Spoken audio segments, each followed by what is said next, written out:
Assalamualaikum warahmatullahi wabarakatuh. Selamat berjumpa kembali dengan pelajaran Sosiologi di SMA Negeri 2 Klaten. Pada pertemuan ini, saya akan menyajikan materi kelas 12 semester 1 dengan materi perubahan sosial.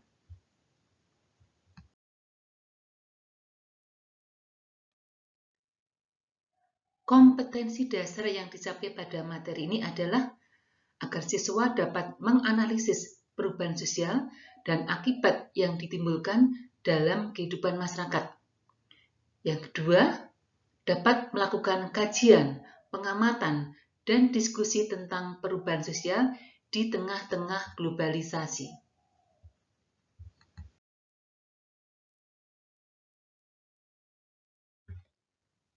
Sekarang kita akan mempelajari tentang pengertian perubahan sosial.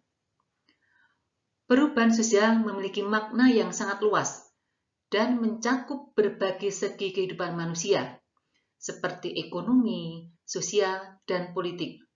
Karena itu, perubahan sosial budaya yang terjadi dalam suatu masyarakat menyangkut perubahan nilai, pola perilaku, organisasi sosial, kemudian pelapisan sosial, kekuasaan, serta segi kemasyarakatan lainnya.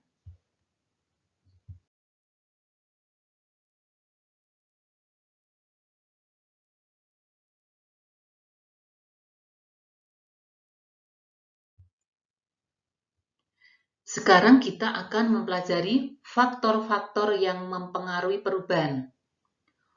Faktor apa saja yang mendorong masyarakat untuk melakukan sebuah perubahan? Yang pertama, karena timbulnya keinginan untuk berubah. Yang kedua, rasa tidak puas terhadap situasi yang ada. Yang ketiga, adanya usaha masyarakat untuk menyesuaikan diri dengan keadaan. Yang keempat, kesadaran akan adanya kekurangan dalam kebudayaan sendiri dengan melakukan perbaikan. Yang kelima, sikap terbuka masyarakat terhadap hal-hal yang baru dari dalam maupun dari luar masyarakat. Yang keenam, tingkat kebutuhan masyarakat yang semakin kompleks, yang semakin banyak. Ketujuh, banyaknya kesulitan yang dihadapi. Ini akan mendorong mereka untuk berubah. Yang kedelapan, sistem pendidikan yang dapat memberikan nilai bagi kehidupan masyarakat.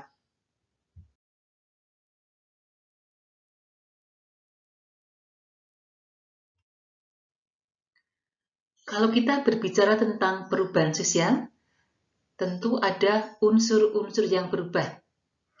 Yang pertama tentang nilai sosial. Nilai adalah sesuatu yang diidealkan, sesuatu yang dicita-citakan oleh masyarakat. Seiring perkembangan zaman, nilai mengalami sebuah perubahan. Yang kedua, norma sosial. Kalau nilai mengalami perubahan, norma tentunya juga akan mengalami perubahan. Karena norma itu berupa aturan-aturan yang digunakan untuk bisa mencapai nilai tersebut. Yang ketiga, unsur kebudayaan material. Kebudayaan yang bersifat kebendaan biasanya mudah berubah. Misalnya, perkembangan ilmu pengetahuan, peralatan transportasi, komunikasi, sekarang sudah canggih, sudah mengalami perkembangan yang sangat pesat. Yang keempat, gaya hidup. Gaya hidup, kebiasaan seorang sudah mengalami perubahan yang cepat seiring perkembangan zaman. Yang kelima, kegiatan ekonomi. Sistem transaksi barang dulu menggunakan alat tukar-menukar yang masih sederhana, bahkan masih menggunakan pertukaran barter, bahkan transaksi secara tatap muka. Kegiatan ekonomi sekarang sudah mengalami perubahan dan perkembangan dengan menggunakan media elektronik atau media online. Yang keenam, pelaksanaan fungsi lembaga sosial. Alih lembaga yang bersifat tradisional seperti keluarga sekarang sudah digantikan oleh lembaga-lembaga yang bersifat modern. Yang ketujuh, pola kehidupan manusia. Seiring perkembangan zaman, seiring berjalannya waktu, pola-pola kehidupan manusia sudah mengalami perubahan yang sangat besar.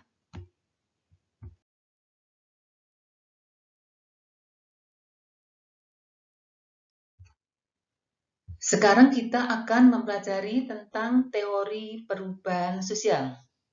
Sebenarnya banyak sekali teori-teori yang membahas tentang perubahan sosial. Namun pada kali ini akan saya jelaskan dua teori utama. Untuk teori yang lain, nanti bisa kalian baca pada file materi yang Bu Rini kirim. Yang pertama, teori siklus atau dikenal dengan istilah teori lingkaran. Teori ini memandang bahwa masyarakat itu mengalami perubahan tanpa arah yang jelas. Mulai dari primitif, kemudian menuju tradisional, kemudian sampai modern, dan kembali lagi ke primitif, berputar-putar tanpa arah yang jelas. Itu teori siklus. Yang kedua, teori perkembangan atau linear. Teori ini memandang bahwa masyarakat mengalami perubahan menurut arah yang jelas. Ada titik yang dituju, yaitu dari masyarakat primitif, kemudian tradisional, sampai menuju ke masyarakat modern. Bedanya apa, Nana? Antara teori siklus dengan teori perkembangan. Kalau teori siklus memandang perubahan masyarakat tanpa arah yang jelas. Sedangkan teori perkembangan memandang perubahan masyarakat ada arah yang jelas, ada titik yang dituju, yaitu menuju ke masyarakat yang modern.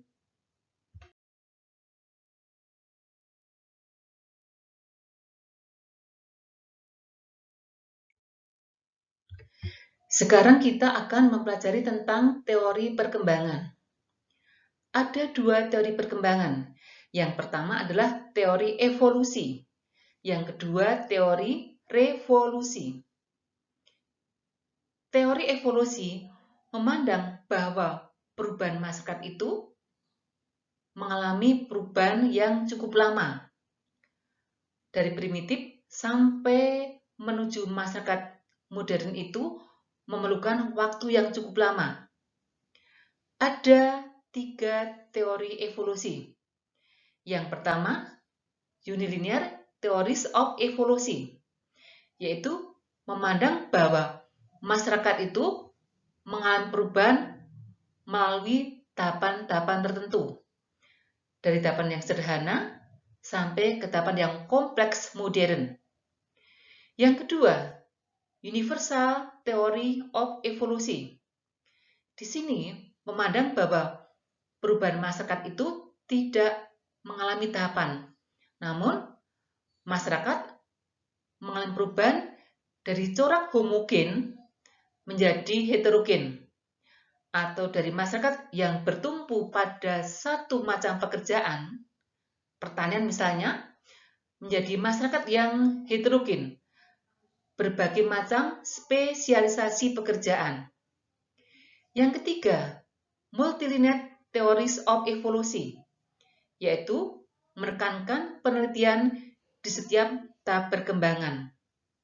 Yang kedua, teori revolusi. Dikatakan perubahan yang sangat cepat, yaitu perubahan yang cepat, radikal, dan mendasar, bisa mengubah struktur sosial. Misalnya, revolusi industri di Inggris dan revolusi politik di Prancis.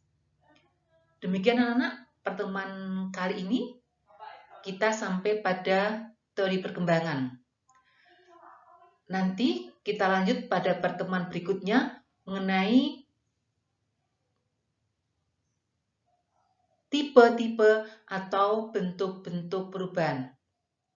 Apabila dalam penyajian materi ini ada yang tidak jelas, nanti bisa kalian tanyakan di grup kelas sosiologi. Akhir kata, wassalamualaikum warahmatullahi wabarakatuh.